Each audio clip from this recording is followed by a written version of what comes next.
மயக்கத்துல மாமே வீட்டுல வேலை நாம் பார்த்து போவே ரூமுல பாலை நான் கொடுத்தா மாமே வாங்கல பார்த்த பார்வையில எதுவும் தோணல என்னோட மேனியத்தான் பொன்னாக அரவணப்பா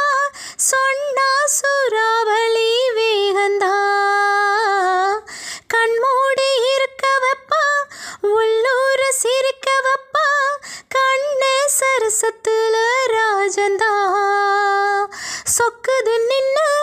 பொண்ணு போடுது ஒரு கோலந்தா நான் என்ன எண்ணி பார்த்தேன் இனிமேல சொல்ல மாட்டேன் தென்மதுர சீமையில மீனாட்சி கோயிலில கல்யாணம் பண்ணிக்கொள்ளு